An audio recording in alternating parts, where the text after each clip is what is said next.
Can you believe we're already in the 21st year of the 21st century? Man, like, the new millennium doesn't feel that long ago. Like, as far as, you remember when everybody thought that, oh my god, when 2000 hits, everybody's going to die, computers are going to take over, and yada, yada, yada. Well, that's kind of true now, but still, like, you really think about it, especially with the global health crisis going on, it feels even longer.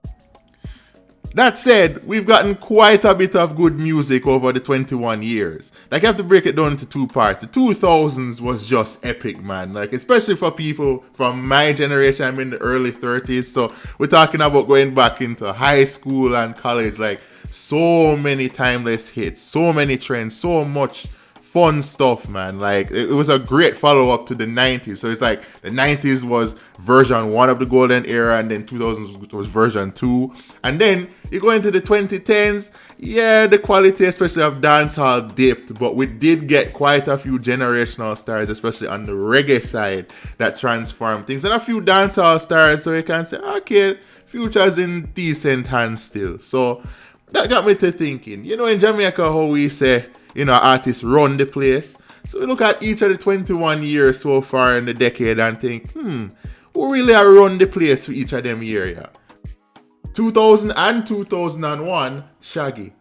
Can you believe that Hot Shot came out more than 20 years ago? Back when life was simple and fun and there was none of this social media stuff to complicate things.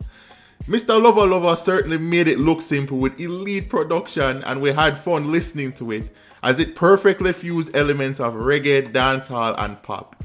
Hot Shot was ideal for that era, for the new millennium sound, and it caught on very quickly amongst the masses.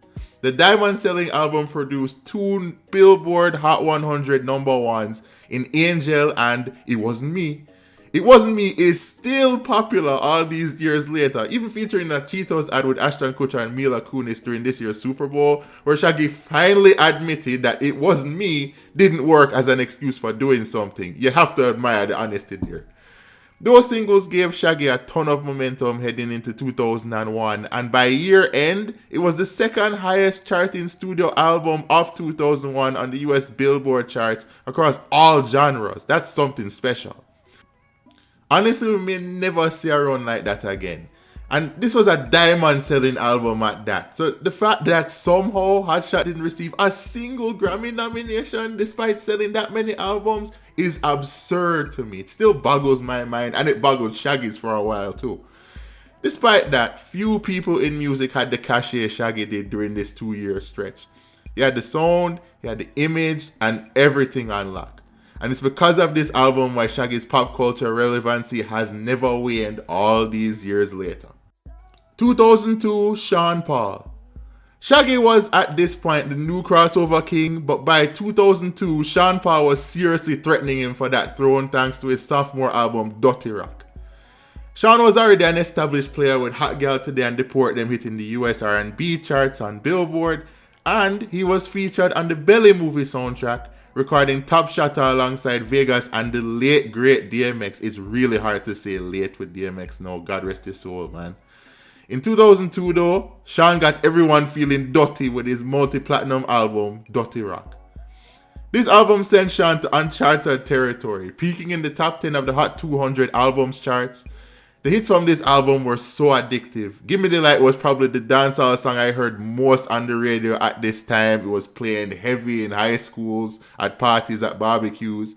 And the album also featured Get Busy, Light Glue, and of course his collab with Sasha, which is one of the best spins on a classic song you will ever hear. His popularity skyrocketed, and it was only the beginning of one of the most successful careers by a Jamaican musician ever, even if it's a bit polarizing for some. An honorable mention here, by the way, goes to Sizzla, as The Real Thing proved to be an era-defining album. Thank You Mama, She's So Lovely, Solid as a Rock, Just One of Those Days. Brilliant stuff from a true reggae icon and one of my favorites. Big up yourself, Dada. 2003, Sean Paul and Vybz Kartel. Sean carried that momentum into 2003, which was when Get Busy, Light Glue, and I'm Still in Love with You were released, and all of them were top 15 hits on the Hot 100 chart, with Get Busy topping that chart for a few weeks. He was killing it. But what took him to an even greater stratosphere were 2 features in particular. One was on Busta Rhymes' Make It Clap remix, which was one of the most popular songs of that year. Then he took it a step further, collaborating alongside Beyonce for the iconic hit Baby Boy, which topped the Hot 100 for 9 consecutive weeks. Jay-Z's looks aside when he saw them performing the song together, all eyes were looking joyfully at Sean thanks to this song, and his 2003 was a year for the ages. But there is no way I could give this year to Sean alone. Nope, no chance. We have to talk about this guy, Adijahim Azim Palmer, aka Vybz Kartel, or as he's been retroactively called in relation to this time period, Black Addy. Black Addy was honestly one of my favorite dancehall artists of all time, my favorite from that entire decade. His buzz in Jamaica in 2003 was akin to 50 Cent's buzz in the States that same year. It's something you're unlikely to see again, honestly. It was infectious, his lyrics just wowed you. So many hits were in rotation for him at this point. It's Sweet to the Belly, New Millennium, Why You Doing It, Buzz It Off, I could go on and on and on. He'd go on to have great success down the line, as you'll see later in this video, but this remains my favorite version of him without question. 2004, Elephant Man. I could just as easily give this year to Black Addy too. This was the year when Picture This and So Me I Say came out, but I'm giving the nod here just to the Energy God. Remember when I said in the best crossover artist top 10 we did, please check it out if you haven't already, that Ellie doesn't get his due as a true crossover star? Years like 2004 buffer that argument. This was the year when the video for Pon the River, Pon the Bank came out and was all over BET. This was the year he featured on the Get Low remix alongside Lil Jon that very nearly topped the Hot 100. This was the year he was collaborating and performing alongside Janet Jackson. Remember the 2004 BET Awards? And, of course, he had all sorts of dancing songs doing the road by this point. Sesame Street, Signal the Plane, Blase and Crazy Hype, which came out the year before. His mainstream star shone brightest during this year and a wider audience caught on. Whether it was the energy, that is his moniker after all, the yellow and red hair, his stage antics, or whatever the buzz was about him, people caught on. And it's all this that showed why Ellie deserves more credit for being the crossover success he became. 2005, Junior Gong. Damian and Marley had to wait a bit to see the kind of success that prior artists on this list did. He would have seen it if his 2001 album Halfway Tree got the kind of buzz that it should have and eventually did. It did have celebrated singles like Still Searching and The Book of Life. And it won a Reggae Grammy in 2002. The problem was, the album was released on 9/11 the previous year, which dashed any hope of properly promoting the record due to the life-changing tragedy on that fateful day. But in 2005, he got the due he deserved. Welcome to Jamrock is a cult classic. Released on September 12, 2005, Gongzilla was spitting a lot of fire with this one-of-a-kind album, with the title track being his most successful charting track to date. There's literally no skippables on this album, I listen to it all the time. Beautiful alongside Bobby Brown, an excellent song and a Grammy winner in its own right. Pimper's Paradise with Black Thought from the Roots, brilliant. Road to Zion alongside Nas, a bona fide anthem that would foreshadow even more greatness between the two. Not a single heap of fat on this album. It ticked every box, it fused many sounds brilliantly, and set Damian apart, showing that he wasn't only great because of his last name. He was his own genius, and that genius would just keep on growing. 2006, 2007, and 2008, Vybz Kartel and Mavado. If we're being completely honest with ourselves, regardless of which artist you like, it's only right that Kartel and Mavado both get put for this stretch of time because they pushed each other to the absolute limit and pushed dancehall to immeasurable heights with their classic beef, the greatest beef in the history of Jamaican music. The Gully Gaza War gave us some of the best Badman and War songs ever. On one side you had Top Shatter No Miss, Chat Too Much, Chiny K, Real Killer, No Bleach with Cream. And then the other side you had Broad Daylight, Send a Hell, Where That For, Send For Me Army, Get Gunshot and more. So much engaging content. You couldn't take your eyes or ears off of it, and there have been plenty of mixtapes made about this feud. And when they weren't busy beefing, they were posting some huge hits too. Money Changer, Dreaming and Amazing Grace for the Gully God, Beyonce Wine, Get Wild, and My Scheme for the Teacher. Literally for 3 years, they took dancehall to another level. They made college days quite enjoyable. They ingrained Gully versus Gaza debates into the culture. There wasn't a day during my high school or early college life where this wasn't a topic. There were a lot of uncomfortable elements that came with it, mind you, with government intervention required at one point. But this was literally 2000s dancehall at its apex, which culminated with that memorable clash at Sting 08. Forever linked and forever memorable. 2009, Vybz Kartel again. The Teacher ultimately prevailed in that clash, then dropped another banger, Don't Run, the day after Sting, and then, as the calendar flipped to 2009, Kartel just went from strength to strength. He didn't let up. Heck, he raised the bar a few more notches with one of his biggest ever years. Virginity, Completely, and Swear to Jah. Ling! You don't mention that song without saying Ling. It just doesn't feel right. But the apex that year was a huge smash hit with Spice, Ramping Shop, which caused a big stir with its storytelling, its lyrics, and a bit of controversy surrounding the usage of Neo's Miss Independent rhythm. The lyrics caused such a ruckus that it was banned from airplay at one point, with the Broadcasting Commission pressuring it. But that didn't stop it from being the timeless classic it was and still remains. The year nearly ended with Kartel getting a chance to take on his mentor, Bounty Killer, in an era-defining, highly anticipated clash at Sting 2009, plus another possible confrontation with Mavado pending. However, another government intervention quelled all that and peace, at least for a while, was achieved. But still, a great end to one of the best decades by any Jamaican artist ever. Despite all that's happened since, what he did during this span was truly special. 2010, Damian Marley. Two simple words why Junior Gang take that area. Distant relatives. Anyone who loves good music could relate to this masterpiece, and it's albums like this why I've long championed Damian as the greatest Jamaican artist of the 21st century. And yes, I know Kartel fans will come in the comments and argue with that, but still, I've made my point and I'm sticking by it. It's because I don't think any Jamaican artist during the last 20 plus years has been able to merge with other sounds as eloquently as him, and this album alongside hip-hop legend Nas proves it. Much like Road to Zion and the Welcome to Jamrock album as a whole, Distant Relatives had no fat on it, no skippables.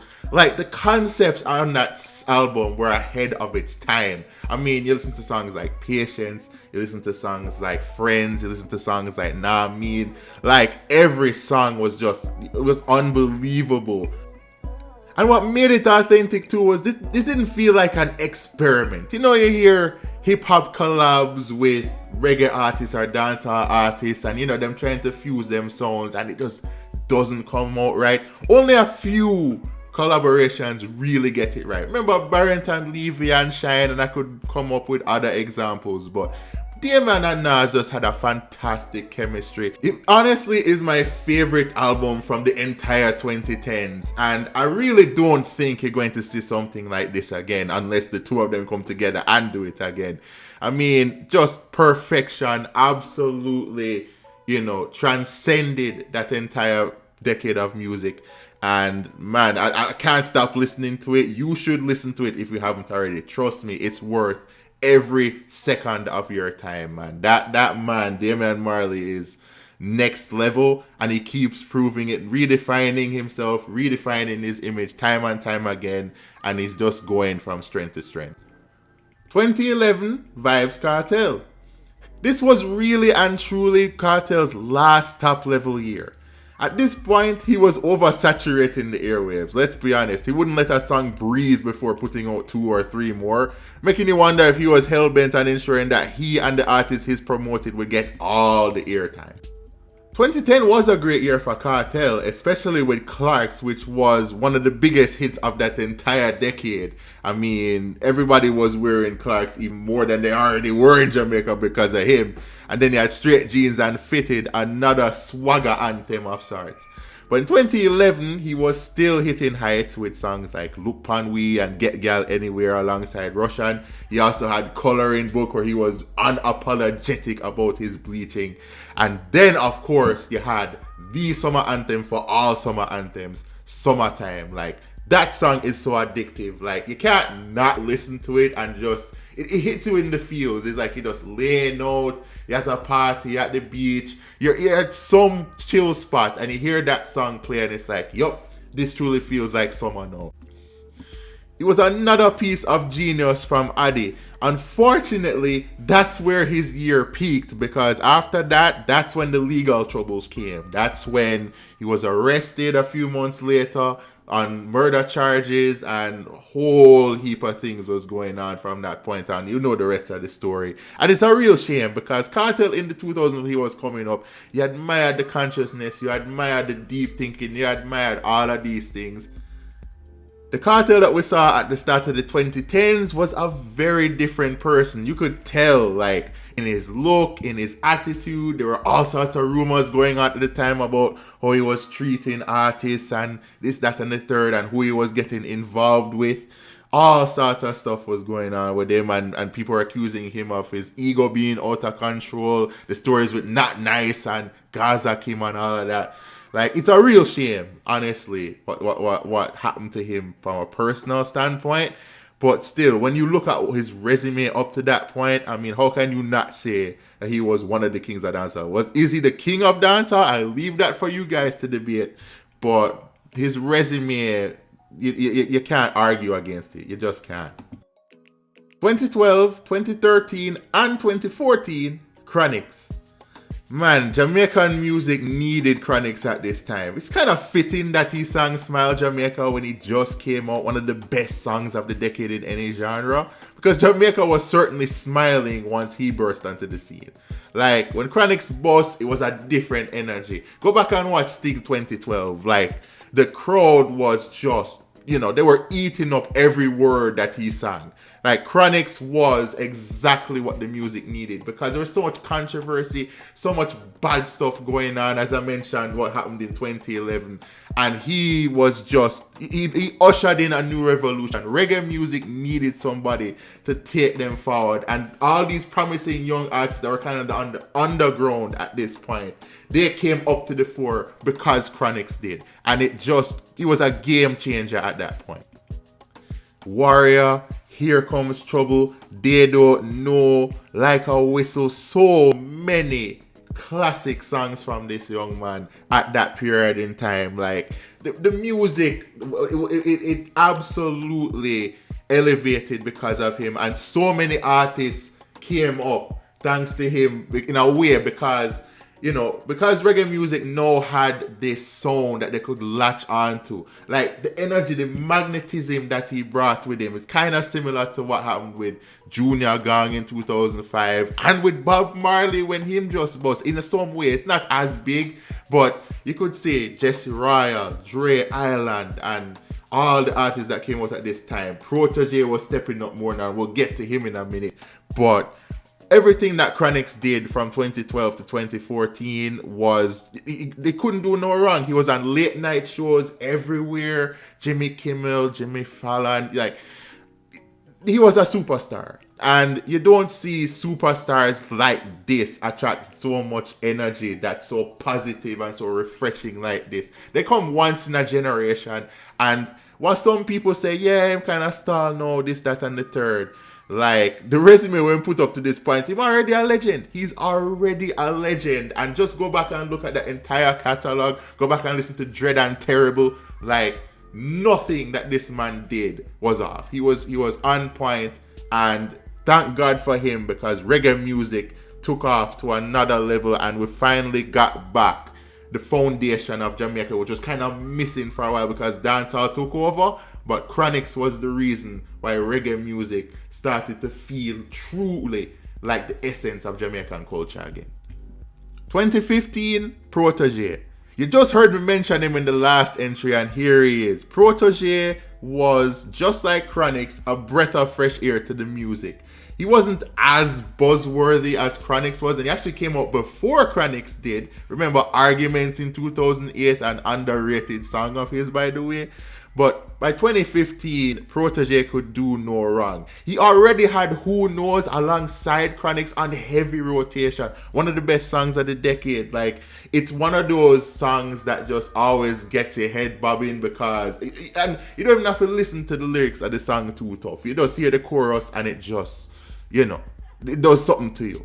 But in 2015, Ancient Future, his third studio album, took him to another level. He had songs like Sudden Flight alongside Jesse Royal and Savannah. He had Bubbling, he had Styling.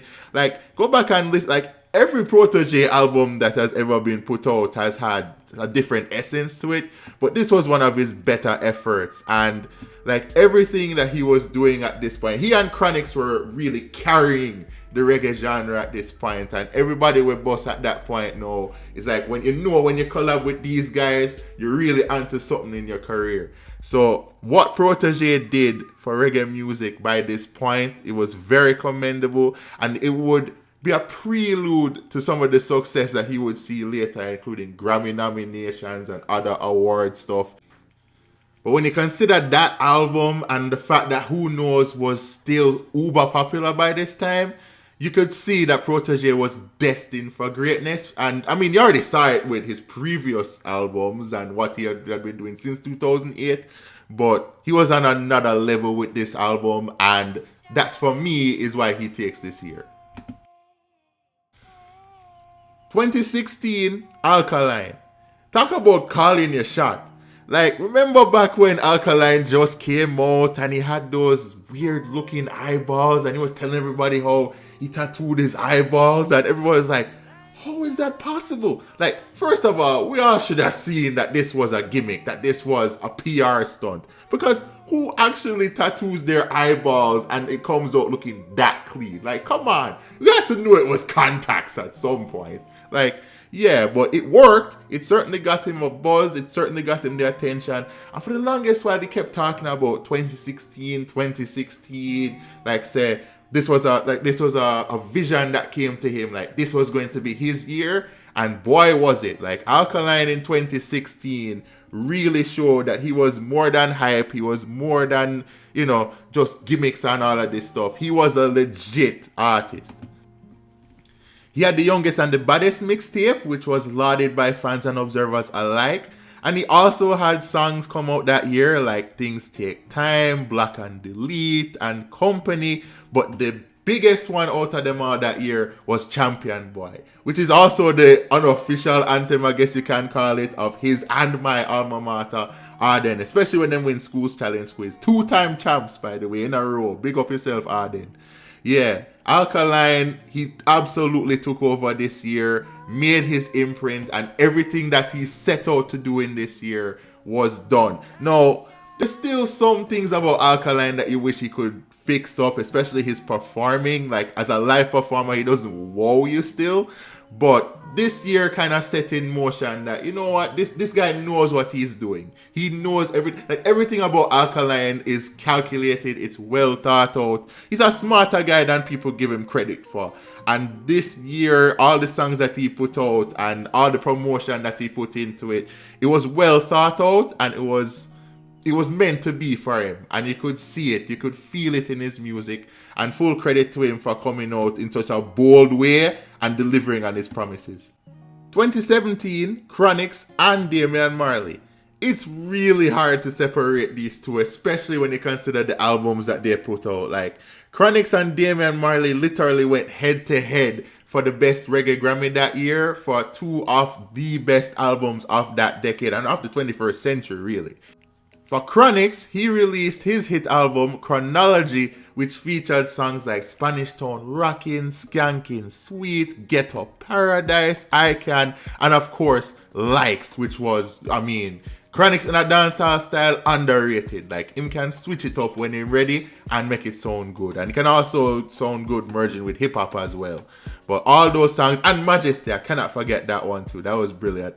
And then Stony Hill from Damian Marley, I mean, Nail Pan Cross, Medication alongside Brother Steven, Autumn Leaves, Grown and Sexy, Slave Mill, And my personal favorite, the best song on the album, Speak Life. Like the video, I mean, it's mind blowing. You can't take your eyes off of it. It really makes you think on a deeper level. Something Damian has been doing for the 20 plus years of his career, really.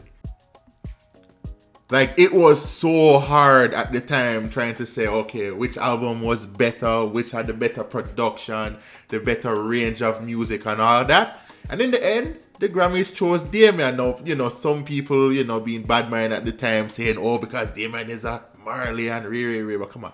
Damian, like, we already established that Damian is his own man, his own genius. So you look at that and you look at the videos that he put out for that album and you say, you know what, he does deserve it a little more. But I mean, you can't wrong them if they had given it to Chronixx too, because the way that Chronixx set up chronology, it had all of these different elements, and you listen to him and he was maturing as an artist. He was growing as an artist. Now he felt truly comfortable. You know, you get out of that stage early in your career where you're trying to prove yourself, and he proved himself very well. He was catching on in the mainstream in the US and Europe and all across.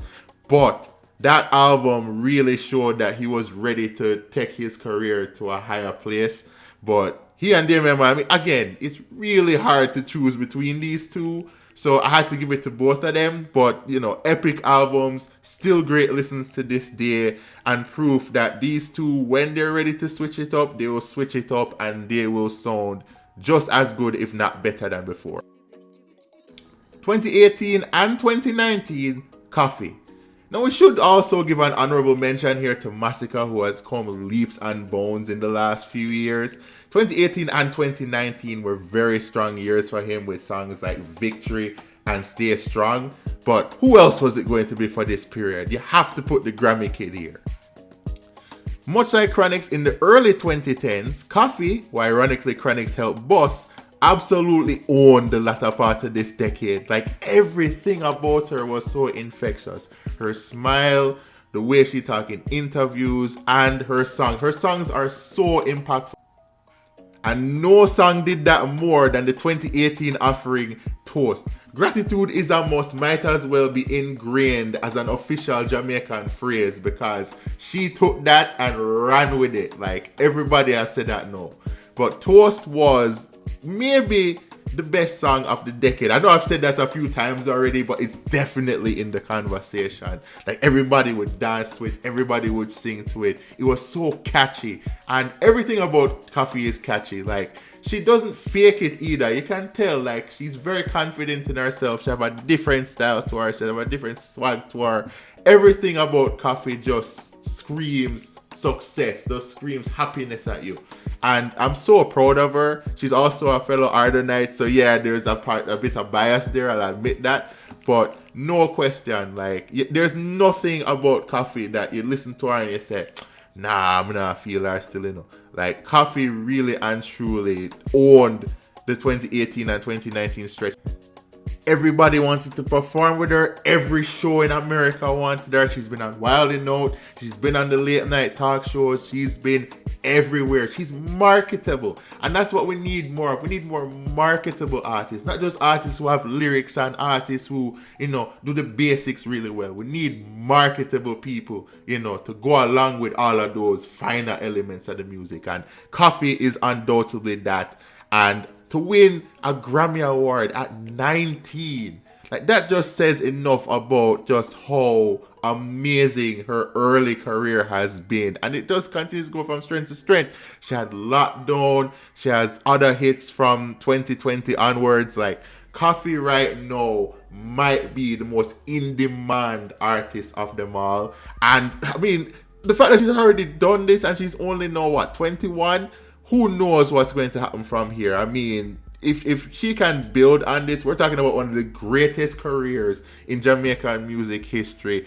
And the best part about it is she just doing it with humility and grace, and you just can't help but root for her. And I hope that this is only the start, and it's a great start, but you're hoping that this is the start of one of the legendary careers of all time.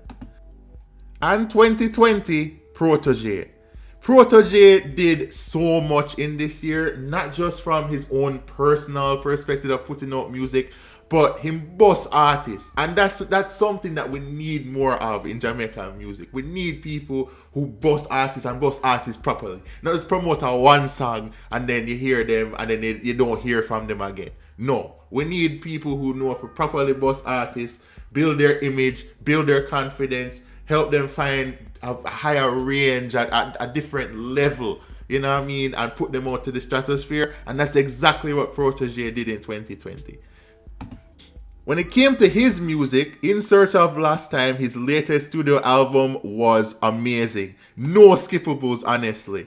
Listen to songs like Switch It Up featuring Koffee, Still I Wonder, A Vibe with Wiz Khalifa, Same So, and my favorite and most people's favorite from this album, Like Royalty featuring Popcorn. You listen to that song and you just feel a different level of confidence about yourself when you hear that. You do feel like royalty when you hear it. Protege simply wasn't content with putting out more timeless hits. He wanted to leave an impact on the genre and elevate new artists to the forefront. And that's exactly what he did by pushing Lila Ike and Savannah. Like, those two ladies have everything that you want in an artist. Sweet voices. They're absolutely beautiful women, has to be said. But also they have different ranges, and that's what makes them so special. That's why they signed alongside Protege with RCA Records, so they now have an international deal. They can collab with so many artists. Lila came out with Solitude, she came out with I Spy, she came out with so many songs from that My Experience EP that was really, really good.